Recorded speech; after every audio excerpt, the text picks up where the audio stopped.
하나님의 권속 되게 하옵소서. 예수님의 이름으로 기도드리옵나이다. 아멘. 할렐루야. 아멘. 오늘은 신앙의 뼈대 세우기 시리즈 14번째 사도신경의 마지막 시간, 영원히 사는 것을 믿습니다 라는 제목으로 하나님 말씀 증거하도록 하겠습니다. 지난 1월부터 4개월의 대장정의 시간을 마무리하고 오늘 마지막을 또 나누는데요. 이 사도신경의 끝부분에 선포하는 그 메시지가 영원히 사는 것을 믿습니다. 이 영원에 대해서 또 우리가 어떻게 하면 영원한 삶을 효과적으로 또 누릴 수 있는지를 같이 살펴보려고 합니다. 저희 자녀는 아들만 셋인데요. 막내 아이가 특별히 제 앞에 서재에 와서 또 큐티를 해달라고 매일마다 아침만 되면 이렇게 큐티책을 가지고 와서 같이 큐티도 하고요. 그리고 또 같이 기도도 하고 하는데 이번 주에 이제 인터넷에 동화 한 편 이야기를 같이 듣게 되었습니다. 그 동화책 제목이 여러분도 너무 잘 아는 전래 동화인데요. 화면에 나오는 이 내용이에요. 이 내용 아시죠? 예, 김수한부 거북이와 두루미와 삼천갑자 동박사기라는 이 전래 동화. 예, 굉장히 역사와 전통을 자랑하는 동화인데 내용이 이렇습니다. 옛날 부자 영감이 있었는데 돈도 많고 땅도 많지만 한 가지 없었던 거 하나. 뭐가 없죠? 아들이 없는 거예요. 너무 속상하고 안타깝지만 어떻게 합니까? 그래서 맨날 천지 신명께 비는 거예요. 아들 하나만 달라고. 그런데 그 소원이 환갑의 나이에 이루어진 겁니다. 환갑이 되었을 때 아들 하나를 얻게 된 거죠. 너무 기쁜 나머지 이 영감님이 아들을 안고 이제 가까운 절에 스님을 찾아가서 이름을 좀 지어달라. 가급적 내가 60에 태어났으니까 오랫동안 살면 좋겠다라는 그런 염원을 담아 지어달라. 그랬더니 이제 이 스님이 그러면 성은 김씨니까 수한무라고 지으라고. 그러면 죽음이, 목숨이 끝나지 않고 오랫동안 살게 되는 이름이다. 그래서 부자 영감이 너무 기분 좋아서 김수한무를 계속 읊으면서 이제 집으로 돌아오는 길에 말이죠. 선비를 만납니다.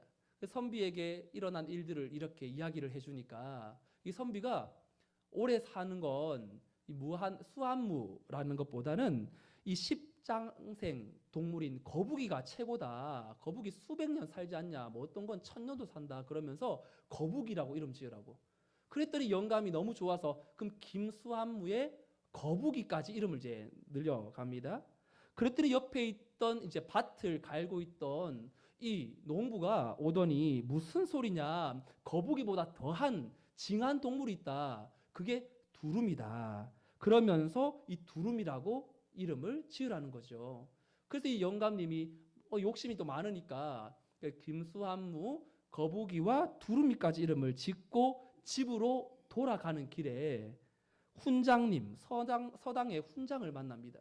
훈장님이 이 이야기를 듣더니 이제 또 한 이야기를 들려주는데 중국에 보면 이 중국의 동박사기라는 사람이 있는데 이 사람이 몇 년 사는 줄 아냐? 3000갑을 산다. 한 갑이 60이니까 3000갑을 살았던 이 사람은 18만 년을 산 사람이다. 그러니까 그보다 더한 사람이 어디 있겠냐. 그래서 이름을 삼천갑자 동박사기라고 지으라고.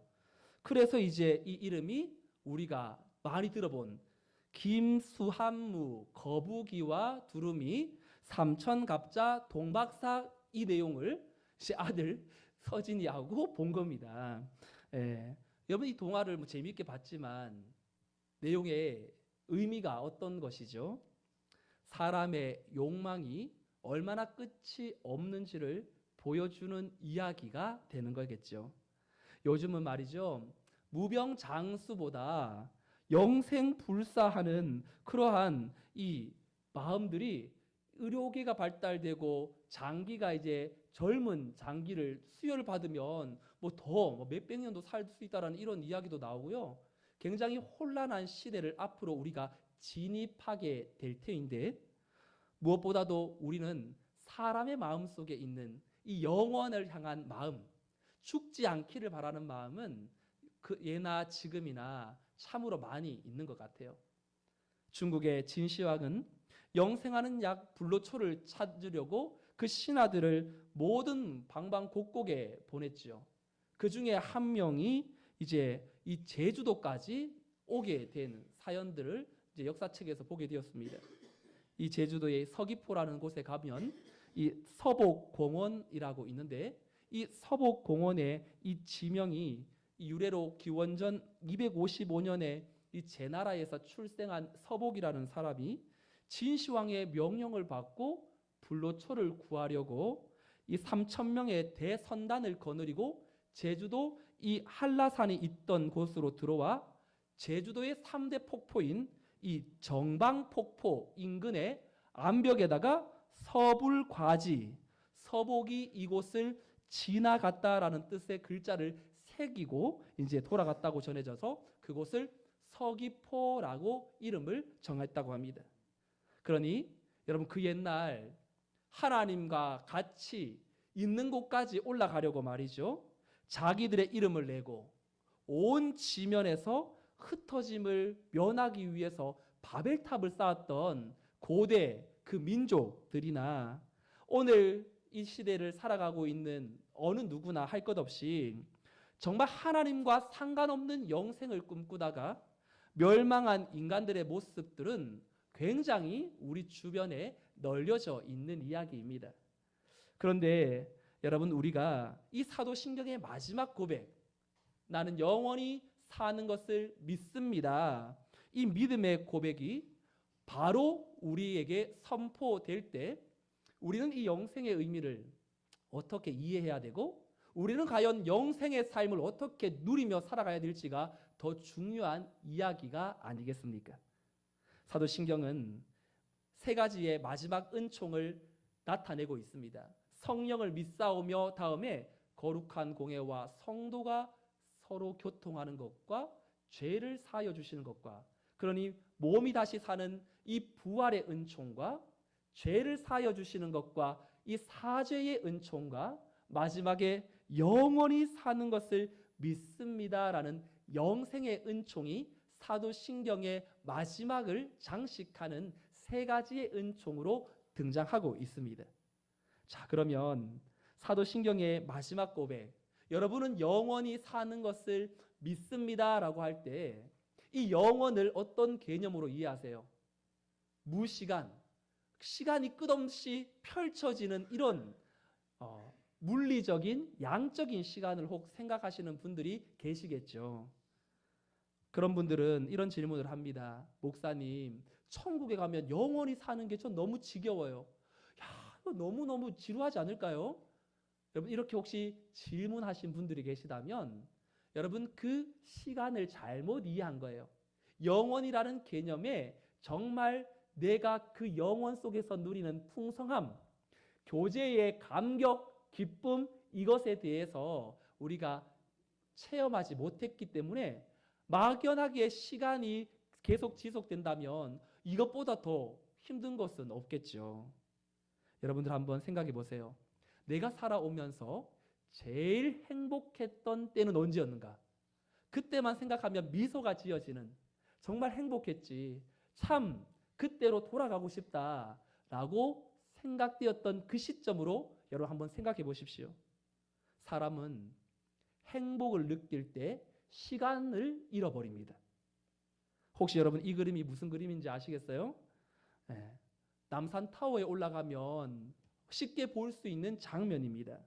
그럼 테라스에 이 수만이 걸려있는 이거 뭐죠? 예, 자물쇠가 있습니다. 혹시 이곳에 다녀오신 분들이 있을지도 몰라요. 소시적에. 예, 이 자물쇠가 매년마다 이제 쌓이고 쌓여서 이제 난간 길이, 이 자물쇠의 길이만 약 200m에 달한다고 해요. 그 2018년도 지금으로부터 한 6년 전에 말이죠, 이 안전성 검사를 진행하기 위해서 한국구조물진단연구원에서 이 남산공원 일대를 점령한 이 자물쇠의 총 무게를 계산해 봤더니 어림잡아 약 82톤으로 이제 넘는 이 무게로 이제 나온 겁니다. 여러분 여기에 연인들이 자물쇠를 걸어둔 이유는 무엇입니까? 바로 이 글자인데요. 여러분 잘 안 보이시겠지만 여기에 이렇게 쓰여 있어요. 우리 사랑 언제까지? 영원히. 어떻게 그렇게 잘하세요? 갔다 오셨어요? 전설에 의하면 이 남산에 자물쇠를 채우면 사랑이 영원히 이루어진다라는 이 속설 때문에 수많은 연인들이 갔다가 생각 없이 갔다가 자물쇠를 보고 자물쇠를 구입해서 거기에 같이 세레모니를 하고 내려오는 이런 일들이 많죠. 여러분들에게 질문 드려볼게요. 여러분 인생을 살면서 이제 이 그림을 다시 본단 말이죠. 여러분들에게 이 그림은 명물입니까? 흉물입니까? 누군가에게는 로맨스라고 불리어지는 그런 그림을 환경을 생각하는 사람들에게는 그저 저 비가 오면 빗물에 이 녹이 쓸어서 내려오면 이 녹물이 되니까 얼마나 환경 파괴가 되겠냐. 뭔가 환경을 파괴하는 흉물에 지나지 않죠. 그럼에도 사랑하는 연인들이 이 같은 행동을 하는 그 근원에는 바로 누군가를 사랑함으로 얻는 지금의 이 행복이 영원토록 지속되기를 원하는, 그래서 그 시간은 그저 많은 시간이 아니라 특별한 시간, 당신과 나와의 그 친밀한 사귐의 시간이 바로 이 자물쇠를 통해서 확인하려는 것이죠. 마찬가지로 성경에서도요, 영생이라는 개념, 생명이라는 단어는요, 무작정 의미 없이 흘러가는 시간이 아니라 관계적인 측면을 강조하는 단어가 영생이에요. 그래서 하나님과의 관계가 친밀하면요, 그 시간이 시간으로 느껴지지 않고 계속 지속되고 싶다, 계속 이 상태로 머물고 싶다, 이 마음이 생기는 거겠죠. 그런데 요한복음에서 이 사도 요한은요, 특별히 이 주님과의 사귐, 영생이라는 이 개념을 굉장히 주님과의 친밀한 사귐의 관점에서 기록해 놓고 있는 것을 우리는 확인할 수 있습니다.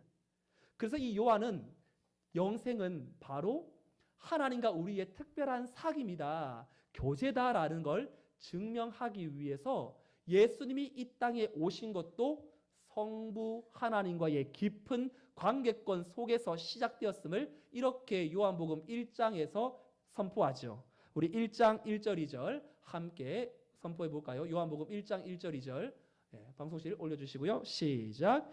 태초에 말씀이 계시니라. 이 말씀이 하나님과 함께 계셨으니 이 말씀은 곧 하나님이시니라. 그가 태초에 하나님과 함께 계셨고, 많이 나오는 게 함께라는 단어. 함께 계셨으니.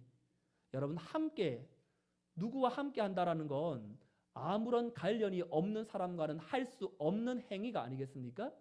성부와 성자의 친밀한 관계, 그 영원 속에서 사귐을 가지고 계셨던 성자 예수님이 이 땅에 오시는데 그분은 하나님과 함께 계셨던 독생자 아들 성자 예수님이라고 소개합니다. 이렇게 이 특별한 관계가 바로 이 요한에게는 너무나 중요했기 때문에 요한복음을 보면요, 한밤중에 찾아와서 예수님께 영생, 거듭남에 대해서 대화를 나누었던 니고데모의 이야기도 관계성에 대한 이야기고요. 요한복음 4장에 뜨거운 대낮에 물을 기르러 왔던 수가성 여인에게 찾아오신 유대인 예수님과의 대화 속에 영생의 그 물을 주님이라는 사실을 발견하고 갈증을 느끼지 않고 물동이를 버려두고 동네로 들어가서 이는 그리스도가 아니냐, 와서 보라고 선포했던 그 여인의 관계성.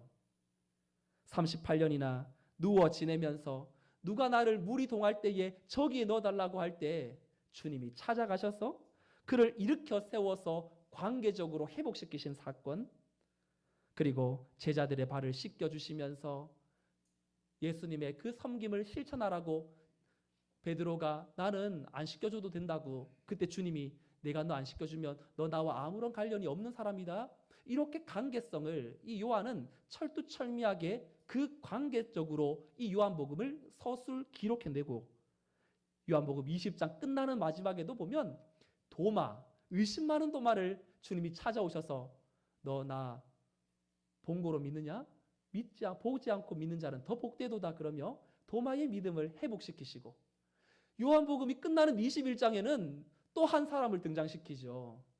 예수님을 부인했던 베드로를 예수님이 만나셔서 너 나 사랑하니? 3번 물으시면서 베드로가 잊어버렸던 사명을 확인시키시는 주님의 그 사랑, 바로 영생을 누리는 사람은 바로 지금 주님과의 그 깊은 사귐 안에 살아가는 사람들의 인생이라는 사실을 요한은 모든 장에 주님과의 관계를 굉장히 강조하면서 요한복음을 기록해내고 있습니다. 그래서 우리가 주님 앞에 어떤 관계를 지금 맺고 있느냐, 이 질문을 하셔야 됩니다. 나는 영생을 믿습니다 할 때 나는 과연 하나님과 죽으면 천국에서 이루어질 영생을 생각하고 있습니까? 아니면 오늘 이 자리에 임재하고 계시는 하나님과의 그 깊은 관계 속으로 나는 들어가며 하나님과의 친밀한 사귐으로 나는 이 영생을 이해하고 있는지. 그래서 오늘 이 아침에 우리가 영생을 믿사오며 라고 고백할 때 우리의 심령 속에 영생은 언젠가 이루어질 단어가 아니라 오늘 이 자리에 나와 함께 하시는 예수님과 친밀함을 회복함으로 영생을 누려야 되겠구나 다짐하고 고백하는 그런 믿음의 성도들이 되시기를 주님의 이름으로 축원드립니다. 아멘. 요한은 주님과의 이 친밀한 사귐이 바로 영생이라는 시간 속에서 양적인 시간이 아니라 바로 질적인 시간임을 강조하면서 요한복음 10장 10절은 이렇게 우리에게 말씀합니다. 이 말씀도 같이 읽어볼까요? 시작. 도둑이 오는 것은 도둑질하고 죽이고 멸망시키려는 것뿐이요 내가 온 것은 양으로 생명을 얻게 하고 더 풍성히 얻게 하려는 것이라. 아멘. 예수님이 이 땅에 오신 것은 바로 십자가에 달려 돌아가시면서 제 문제만 해결하는 정도가 아니라 생명을 얻게 하고 더 풍성히 얻게 하려는 것이 주님이 이 땅에 오신 목적이라고 말하는 것입니다. 부모가 자녀에게 돈을 많이 줄 때 자녀가 나중에는 좋아한다면 저는 너무 잘못된 관계라고 생각합니다. 자녀가 부모에게서부터 나오는 그 사랑에 집중하며 그 관계성의 친밀함에 집중하는 것이 진정한 그 부모와 자녀의 관계여야 되지 않겠습니까? 우리가 예수님을 믿으면서도 우리의 목적을 다시 한번 확인해 보아야 합니다.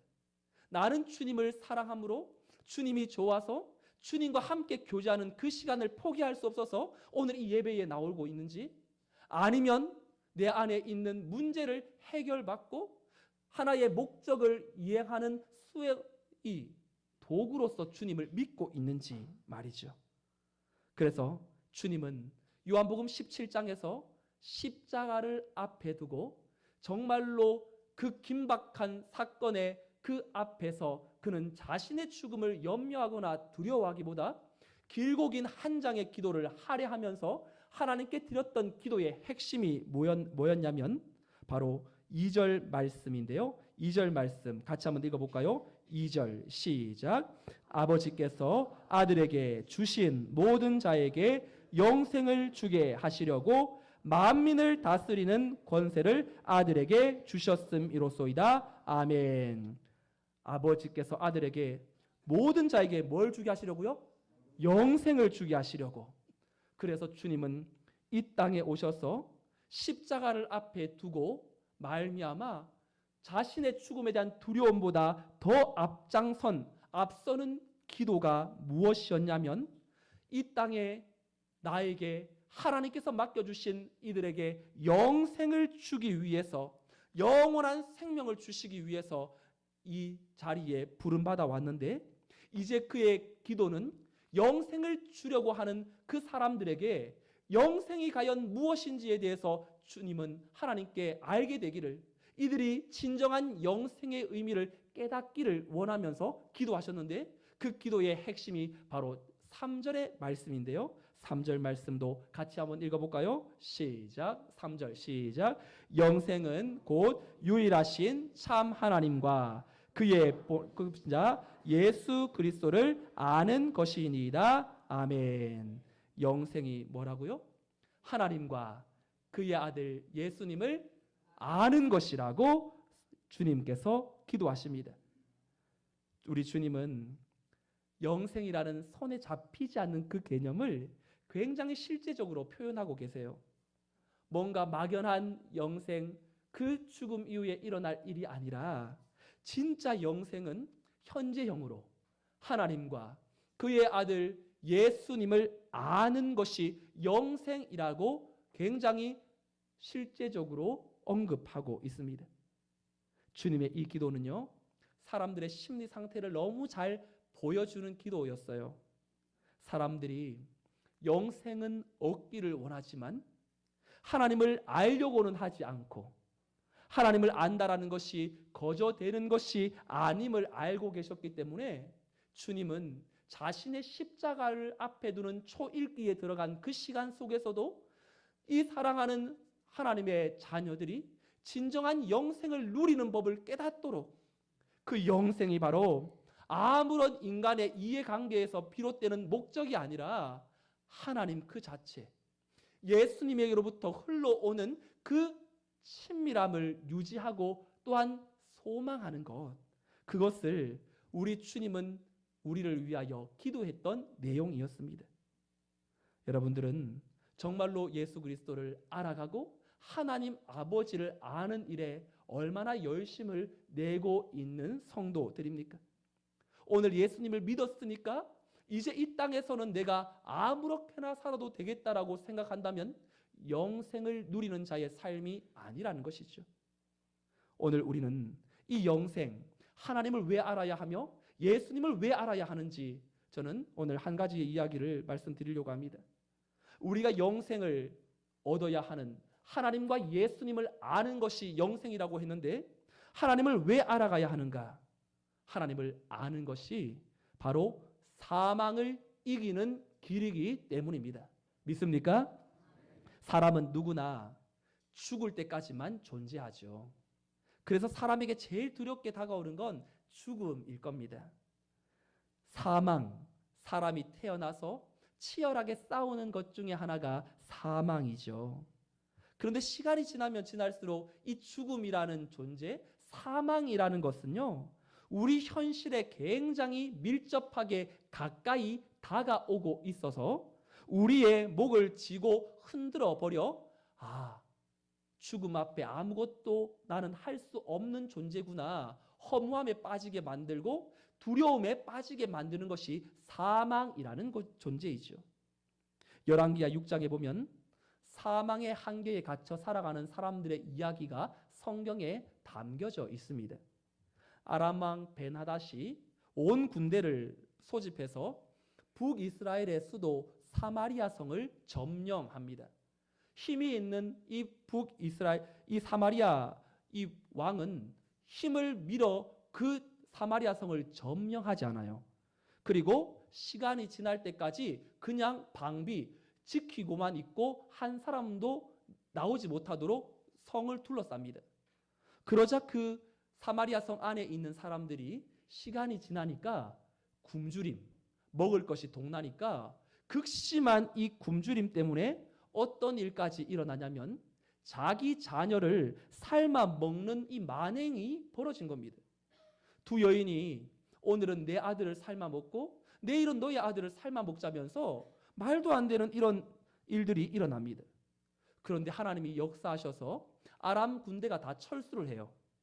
사람들이 두려워서 철수했으면서도 그 죽음의 공포를 넘어서지 못하니까 한 발자국도 사마리아 성에서 빠져나오는 사람이 없는 겁니다. 그런데 4명의 문둥병, 나병 환자들이 이 몸에 이 나병이 있으니까 사마리아 성 안에도 못 들어가고 바깥에서 있는데 도저히 배고프니까 우리 아람 군대에 가서 항복하고 죽든지 살든지 하자. 그래서 갔더니 아람 군대 진영이 다 철수하고 아무도 없고 먹을 것이 풍성하고 전리품이 얼마나 가득한지 배고팠던 배를 막 먹을 것으로 채우면서 야, 이렇게 기쁜 소식을 우리만 즐겨서는 안 되지 않을까? 우리 성 사람들에게도 알려주자. 그래서 사마리아 성의 경비병들에게 이야기를 했더니 안 믿는 겁니다. 그리고 이 사마리아 성 안에 있는 사람들이 이제 그 말이 사실인지 사람들을 보내어 확인하게 만드는 이야기가 열왕기하에 담겨 있습니다. 여러분, 이 이야기는 하나님을 모르고 하나님과 깊은 교제에 들어오지 못한 죽음의 공포의 한계에 갇힌 사람들이 자신의 삶이 죽음의 노예로 살아가고 있고 죽으면 끝이라는 그 생각을 벗어내지 못한 인생들을 비유하고 있는 그런 모습으로 보입니다. 그래서 이제 막 죽음이 내 몸 안에, 내 삶의 바로 앞에 있으니까 허무하게 자기의 인생을 아무렇게나 살고 자기 자녀까지도 잡아먹는 이런 일들이 일어나는 건 어쩌면 허무 앞에 무너진 인간들의 이런 모습들을 보여주는 오늘날의 모습이 아니겠습니까? 하지만 주님과의 친밀함을 경험한 성도는요, 사망의 한계를 뛰어넘어요. 왜냐하면 죽음을 두려워하지 않는 영원한 생명이 내 안에 작동되고 있기 때문에 그렇습니다. 그래서 이 주님과의 친밀함에 있는 분들이 암에 걸렸거나 아니면 사업이 망했거나 직장을 잃었거나 아니면 사랑하는 사람을 잃었거나 내 마음속에 있는 소원하는 바가 이루어지지 않는다 할지라도 지금의 그 고난 때문에 자포자기하지 않고 도리어 죽으면 죽으리라는 신앙의 힘으로 버텨내는 것이 하나님과의 깊은 교제를 가진 성도의 삶인 줄로 믿습니다. 그래서 우리는 하나님을 알고 있기에 하나님과의 깊은 교제를 가지고 있기에 허무함에 빠져 막 살지 않아요. 지금 가는 길이 좁고 험해도 이 길을 하나님이 기뻐하신다라는 확신이 있으면 그 길을 주저하지 않고 계속해서 직진할 수 있는 힘이 하나님과의 친밀한 사귐과 교제에서 나오는 것입니다. 저는 이 이야기로 오늘 말씀을 마무리하려고 합니다. 선교 역사에서 가장 감동적인 이야기를 남긴 사람 중에 한 사람으로 꼽히는 짐 엘리엇이라는 사람이 있습니다. 이 사람은 신앙의 가정에서 태어나서 고등학교 때부터 내 삶을 하나님께 드리겠다고 헌신했던 청년이었어요. 유명한 히튼 대학교의 2학년 때에 그가 하나님 앞에 선교사로 나가겠다고 자신을 하나님께 내어드려요. 그리고 다른 동료 4명과 함께 에콰도르의 아우카족에게 복음을 전하러 들어갑니다. 경비행기를 타고 들어가는데 처음에는 이 경비행기에 이제 성경책과 선물을 담아서 그들에게 실어 전달했어요. 그리고 물가 한쪽에 비행기를 착륙시키고 그들에게 접근하려고 하는 순간 그 아우카족은 이 외부인들을 향하여서 굉장히 극도로 흥분하고 또 저지하는 이런 습성이 있어서 창으로 5명의 선교사들을 찔러 죽입니다. 복음 한번 제대로 못 전하고 정말로 잘 배우고 인재인 이들이 야만족들에게 죽임을 당하자 미국이 난리가 났습니다. 그리고 한 잡지 기사에 이 기자가 제목을 Water Waste라고 적어서 이것이 무슨 낭비인가라는 제목의 글을 쓴 겁니다. 아무도 알아주지 않는 사람에게 인재들의 죽음은 무슨 의미가 있는가?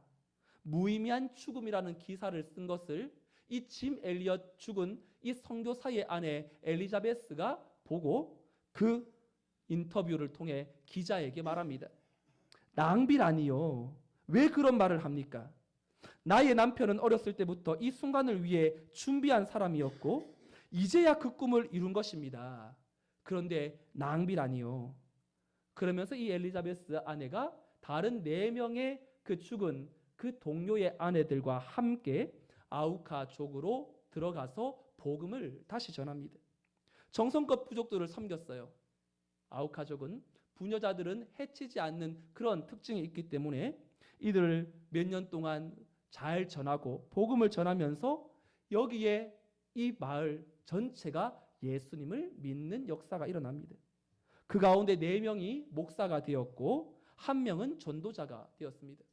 유튜브에 들어가서 이걸 치면 이제 그 이후에 일어난 사건들에 대한 영상이 있는데, 처음 선교사를 창으로 찔렀던 아우카 사람들에게 세례를 베푼 한 남자가 있어요. 같이 들어갔던 이 선교사님의 아들인데, 살해된 5명 선교사 가운데 한 명인 이 세인트라는 선교사님의 아들 스티븐 세인트라는 선교사가 사업을 하다가 아버지가 죽은 그 현장에 그 어머니를 뒤따라 들어가서 선교사가 되어 세례를 베풀면서 그의 이야기가 이제 창 끝이라는 이 이야기를 통하여서 이제 알려지게 되고, 영화로도 또한 세상에 소개되어 2009년도에 우리 국내에서도 상영이 된 영화였습니다. 짐 엘리엇의 아내 엘리자벳이 이 무슨 낭비인가라는 쓴 기자에게 자기 남편 짐 엘리엇의 일기장을 보여주면서 내 남편이 히튼 대학에 다니면서 썼던 글을 한번 보시라고, 거기에는 이런 글이 적혀 있었습니다. 영원한 것을 위해 영원하지 않는 것을 버리는 자는 결코 어리석은 자가 아니다. 이 쓸모없는 나뭇개비에 불을 붙여 주옵소서. 제 삶을 주의 영광을 위해 태워 주옵소서. 저는 오래 살기를 원치 않습니다. 오직 주님만을 위해 풍성한 삶을 살게 하여 주옵소서. 사도신경을 마무리하면서 사도신경의 마지막 고백은 단순히 죽음 이후의 영생을 우리에게 말하는 것이 아닙니다. 이 땅에서 힘들고 어렵고 고통스럽고 또한 두려움이 물밀듯이 밀려와 아무것도 할 수 없게끔 만드는 그 순간에도 오롯이 하나님과의 깊은 교제권 안에 있는 성도가 그 모든 어둠의 터널을 또한 뚫고 지나감으로 말미암아 끝끝내 하나님 앞에 녹슬어 없어지기보다 달아 없어지는 삶을 살아내는 그 성도가 바로 나는 오늘 영생을 믿습니다.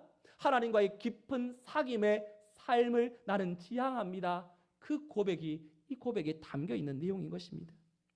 사망의 한계에 갇히지 않고 허무함에 빠지지 않는 사람, 하나님과 예수님을 아는 사람만이 걸어갈 수 있는 길인 것입니다. 바라기는 오늘 이 예배에 함께 나와 하나님의 말씀을 들으며 사도신경을 끝내는 이 시점에 오늘 우리는 무슨 일이 있어도 내 삶에 제일 중요한 것, 이번 한 주간 내가 제일 힘써야 할 것, 하나님과 예수님을 알아가는 삶, 말씀과 기도의 시간을 확보하고 하나님을 더욱 알아가는 일에 내 삶을 모든 에너지를 집중시킬 수 있는, 그리하여 이 땅 한가운데에도 하나님 맡기시는 그 사명의 길이 남들이 걸어가지 않는 그 길이라 할지라도 기쁨과 감사함으로 감내하며 하나님과 동행하는 복된 믿음의 권속들이 다 되시기를 주님의 이름으로 축원드립니다. 아멘. 다 같이 자리에서 일어나셔서 말씀을 생각하면서 사명, 주님이 홀로 가신 그 길 함께 찬양하고 기도하겠습니다.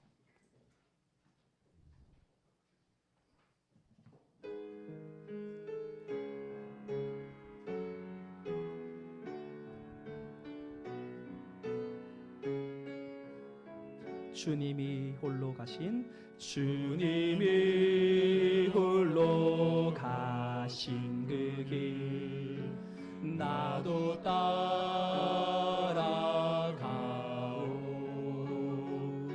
모든 물과 피를 흘리신 그 길을 나도 가오. 험한 산도 나는 괜찮소.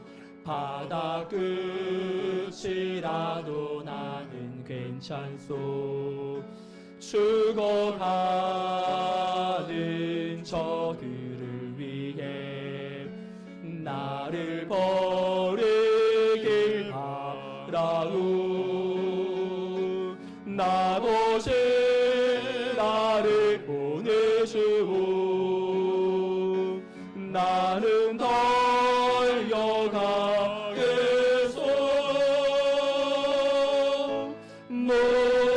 목숨도 아끼지 않겠소. 나를 보내 주 세상이 나를 미워해도 세상이 나를 미워해도 나를 사랑하겠소.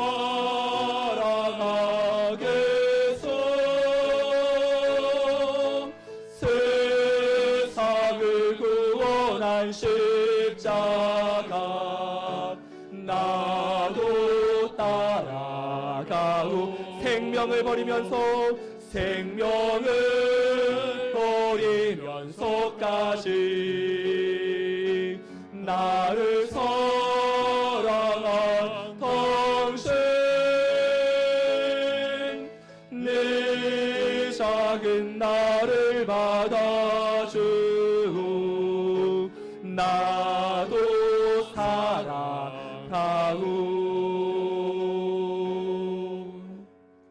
함께 말씀을 생각하면서 기도하겠습니다. 영원히 사는 것을 믿습니다. 이 고백은 물리적인 시간이 아니라 관계적인 시간을 말하는 것이라고 했습니다. 성도로 나는 하나님과 얼마나 풍성한 교제에 집중하고 있는지, 그분을 알아가고 있는 일에 얼마나 힘쓰고 있었는지, 이 시간 세상 것에 치하여 하나님을 아는 것보다 이 땅의 것에 마음 빼앗겨 살아갔던 우리의 삶을 용서해 달라고 회개 기도하시고, 영원히 사는 것을 믿는다라는 이 고백은 죽음의 한계와 모든 삶에 다가오는 두려움을 극복하는 성도의 승리의 고백인 줄 알고, 험난하고 힘들고 어렵지만 내게 맡겨주신 하나님의 뜻을 붙들고 묵묵히 그 길을 걸어가는 하나님의 친밀한 사귐의 성도로 내게 맡겨주신 삶을 잘 감당할 수 있도록 도와달라고 오늘 들은 말씀 생각하며 함께 통성으로 기도하겠습니다. 하나님 아버지 감사합니다. 우리에게 주신 그 사명을 이루어가는 일에 하나님은 세상의 것으로 우리의 마음이 빼앗기지 않게 하시고 하나님과의 친밀한 사귐을 통하여서 영원한 생명을 누림받게 하시고 그 영원한 생명의 은혜 안에 우리가 더욱더 하나님의 그 초대 안에 들어가게 하여 주사 우리의 삶을 통하여 하나님과의 깊은 만남이 우리에게 허락되게 하여 주옵소서. 이 땅을 살아가면서도 하나님을 목적으로 삼지 못하고 예수 그리스도를 우리의 삶의 주인으로 온전히 모셔드리지 못하고 여전히 내 삶에 이 땅에 썩어져 없어질 것에 마음 빼앗겼던 우리의 연약함을 용서해 주옵시고 다시 한번 하나님을 향하여서 아버지의 뜻을 붙들고 묵묵히 그 길을 걸어감으로 말미암아 하나님이 원하시고 기뻐하시는 사명자의 삶을 온전히 이루어드리는 하나님의 자녀들이 되게 하여 주옵소서. 모든 상황과 환경을 통하여 우리에게 말씀하시는 그 하나님과 함께 친밀한 교제, 풍성한 사귐을 통하여 하나님과 함께 동행하는 하나님의 자녀로 채워 주옵소서. 하나님 아버지, 사도신경을 정리하며 오늘 마지막으로 나는 고백, 나는 영원히 사는 것을 믿습니다. 아무나 할 수 있는 고백이 아니며 하나님과의 영적인 사귐을 제일 큰 복임을 아는 자들의 고백인 줄로 믿습니다. 하나님, 죽음 이후를 책임져 줄 수 없는 것을 위하여서는 나의 온 인생을 걸면서도 나에게 영원한 구원을 주신 하나님을 아버지를 아는 일에는 게으르고 나태했음을 용서하여 주옵소서. 수십 년 살다 무너져버릴 육체의 건강을 위해서는 열심히 애쓰면서도 나를 영원히 살리신 하나님 아버지를 아는 일에는 무관심하게 살아왔음을 고백합니다. 그럼에도 불구하고 나를 포기하지 않으시고 다시 일으켜 세워주사 다시금 우리의 삶에 주님과의 친밀함, 하나님과의 깊은 사귐과 교제를 제일 우선순위로 두고 내게 다가오는 불시험을 믿음으로 이겨내는 하나님의 자녀들이 되게 하여 주옵소서. 어느 한순간에도 나는 하나님을 다 알아노라고 착각함으로 하나님으로부터 멀어지는 어리석은 자가 되지 않게 하시고 때마다 시마다 내 속에서 세미한 음성으로 말씀하시는 주님의 음성에 귀 기울여 이 한 주간도 하나님을 아는 말씀과 기도의 시간을 확보하고 내 인생의 여정 속에 하나님으로 많이 내 삶에 다가오는 모든 어려움을 이겨내고 내게 맡겨주신 그 작은 일, 힘들고 어려운 일이라도 사명 붙들고 살아가라고 말씀하시는 그 길을 포기하지 않고 감당하는 믿음의 권속들이 다 되게 하여 주옵소서. 이제는 우리 주 예수 그리스도의 은혜와 하나님의 크신 사랑과 성령님의 인도 보교통 충만 역사하심이 하나님의 사랑을 향하여 하나님의 깊은 교제를 향하여 하나님과의 깊은 사귐을 통하여 내 삶의 남은 목적은 바로 주 예수 그리스도와 하나님 아버지를 아는 것이라고 고백하며 이 한 주간도 주님과 함께 믿음으로 선한 싸움을 싸워 승리하기를 다짐하는 모든 믿음의 복된 권속들의 삶과 가정과 자녀와 생업 위에 이 교회와 민족 열방 위에 이제로부터 영원토록 함께 있을지어다. 아멘.